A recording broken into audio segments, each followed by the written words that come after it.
Baik, Assalamualaikum warahmatullahi wabarakatuh. Terima kasih sebelumnya. Pada kesempatan kali ini saya akan menjelaskan sedikit pengantar mengenai tugas kelompok kami.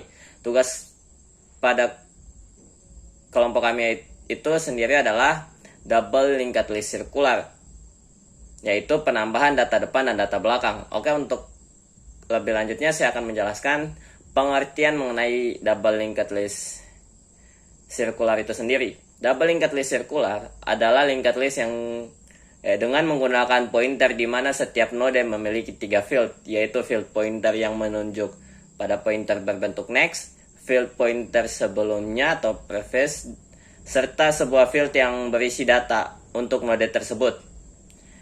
Double linked list pointer next dan prev yang menunjuk ke dirinya sendiri secara sirkular. Berikutnya saya akan membahas bentuk node. Seperti pada ilustrasi di atas, double sendiri memiliki arti pointer fieldnya terdiri dari dua buah dan dua arah, yaitu prev dan next. Linked list sendiri artinya node-node tersebut saling berhubung satu sama lain.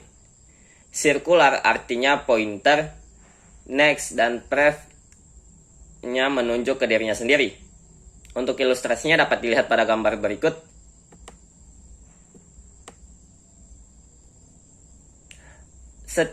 Setiap node pada linked list mempunyai field berisi data dan pointer untuk ke node berikutnya atau ke node sebelumnya.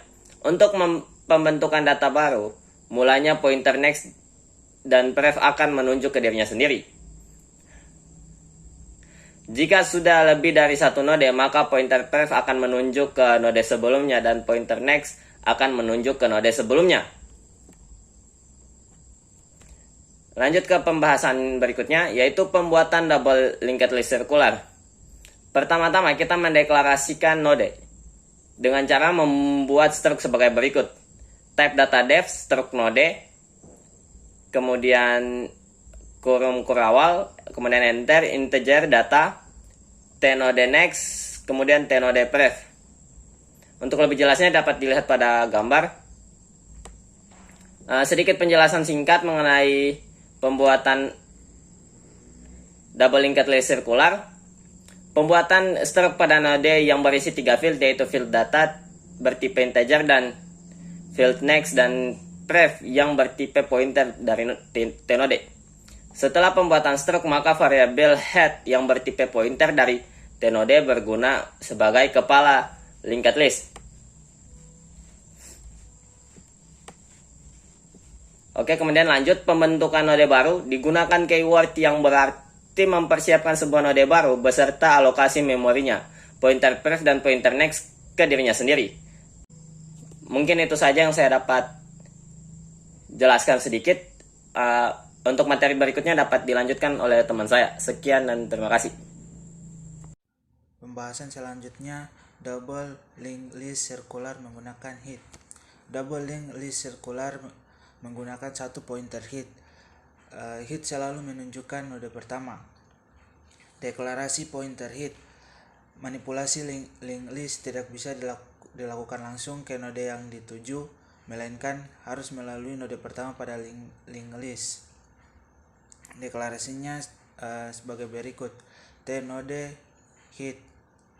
Fungsi inisialisasi linked list void integer head sama dengan 0.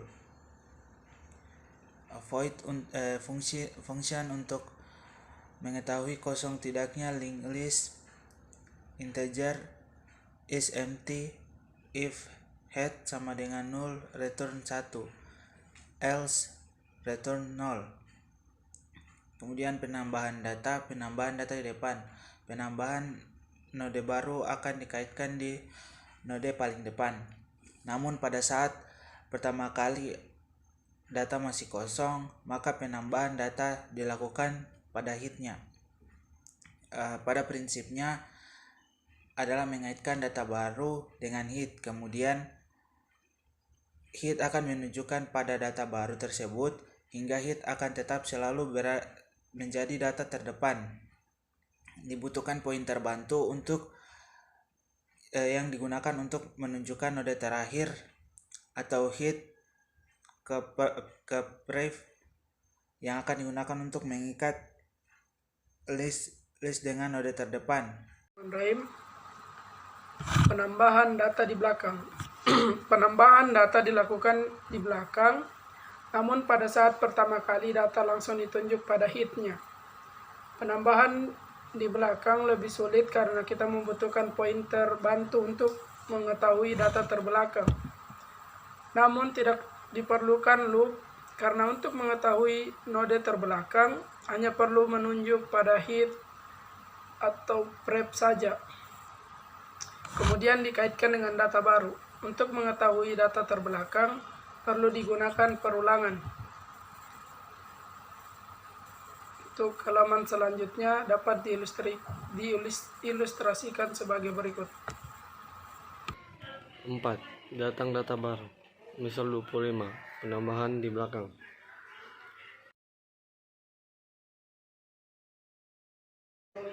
Function di atas digunakan untuk menampilkan semua isi list, di mana linked list ditelusuri satu persatu dari awal node sampai akhir node. Penelusuran ini dilakukan dengan menggunakan suatu variabel node bantu, karena pada prinsipnya variabel node head yang menjadi tanda awal list tidak boleh berubah atau berganti posisi. Penelusuran dilakukan terus sampai node terakhir ditemukan menunjuk ke head lagi.